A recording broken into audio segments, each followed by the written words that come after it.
Swami says when performing a Seva project, it should be something that is sustainable. As in, we go to a village, we inspire the people there to change, and then they themselves begin to take up that project and make it sustainable in that place, whether it's a Gram Seva or village cleaning or something like that. Can you actually take up sustainable projects here within your country, given the conditions that you have absolute health care, any absolute free education and all this kind of stuff? You have water. You don't. When you're looking at sustainable projects, we're looking at basically certain infrastructure facilities that we talk about back in India. In this country, what would you actually call a sustainable project? Is the first question that I would ask you back. And in case that you don't have any sort of sustainable project which can actually thought about, then one thing that I would say is that think of a nearest place where you can do it as a group, as a part of the organization.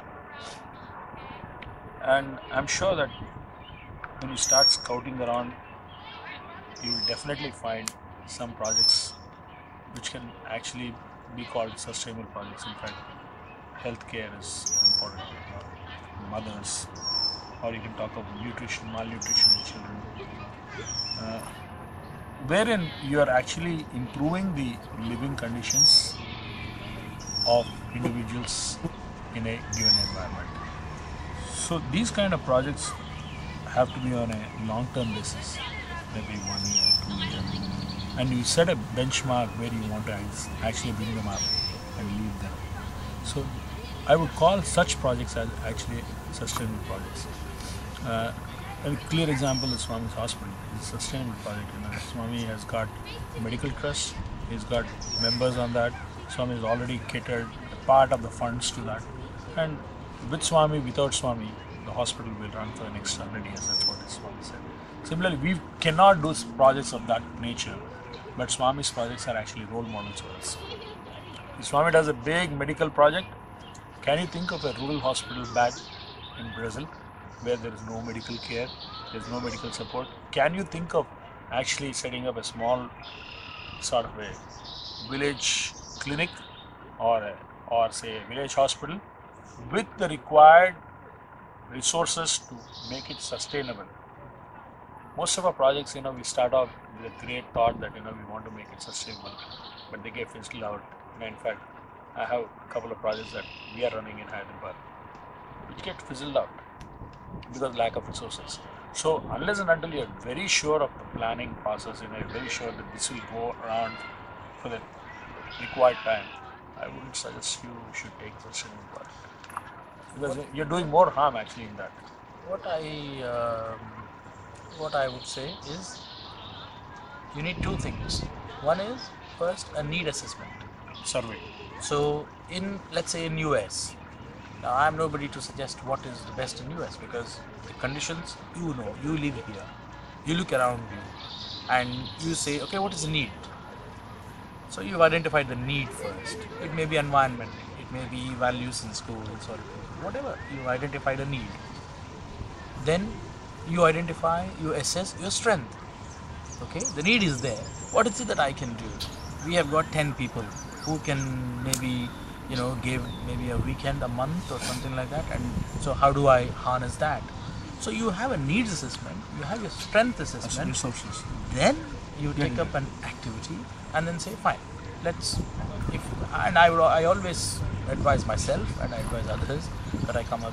If you have a capacity, then work towards about 60-70% of that capacity initially, because there is this concept of initial enthusiasm which maybe later on will just kind of fritter away. So work towards, if you think that I can do a project every week, once every week, start off by doing it twice a month, once a fortnight. That's what you start with, and then see how it runs, how it rolls along for about 4 months, and then you feel the enthusiasm is still there, the sustainability is still there, then you take it up the next level. So that is, first of all, looking around you and then looking for need. If there is a need, then going and getting on with it. The second aspect is with what Gopi was talking about is, if there isn't a need around you, And if your strength and your capacity allows you to go wherever, then don't restrict yourself. Don't go looking for solutions where there isn't a problem. Then go. There are many areas in this world which have got problems. See if you can get engaged with them. Don't restrict yourself to your locality, your country, your this. If you are able to help someone else, take up projects and then go interact with them, and then if that is sustainable, then don't Bind yourself limit. actually. Don't limit your opportunities. There are opportunities all over. In developed countries, I don't know about US. That is why in the UK, material needs, physical needs are not a big issue, but psychological and spiritual needs are there. So the values program is important. The sort of conducting, maybe call it whatever you want to call it, seminars on universal topics and values is a big need, and you don't need to. But then just don't do it to tick a box. I've got an interfaith program. What is interfaith? Sai devotees come, sit there. We call one person from some religion who will come and give us a talk and go away. Who is the audience? The same Sai devotees. You are trying to preach to the converted already. There is no point. But we say Sai, we have done, Chicago Center has done interfaith program. Tick mark. Finished. Don't do activities in order to do put a tick box. We need to see. Okay, this is there. Interfaith. Somebody asked me this morning. One of the youngsters asked his mom. We go to the Sai centers. We do read most of the examples we get is about from Ramayana and from Mahabharata, and we don't we celebrate during Christmas. We'll sing a few carols. During Hanukkah, we do the Passover. We do a little bit. But do we really understand the religion, the other religion in depth? We don't. So, in the UK, when somebody came and asked the students, we want you to get involved with this interfaith program, we thought really what we're doing is just paying some lip service. We're really not getting. So, we asked the youth now to form study groups. So, a group of youth, let's say 6 or 8 of them, they will take up a particular script, say Bible and New Testament. Their job is to do in-depth study into New Testament, come up with what is there as a synopsis, and then share it with all the other brothers. Somebody will go and do a bit of study group on Quran. Somebody will do study group on Wahini series, Wahini. Somebody will go and do studies on like that. We have got about 15 to 16 different topics, and if you have 6 or 7 youth in each of them, you have 100 youth now in our organization amongst the Sai youth. Who can, if there is somebody who has to go and speak along with some Christian intellectuals or whoever it is, we have got some substance here.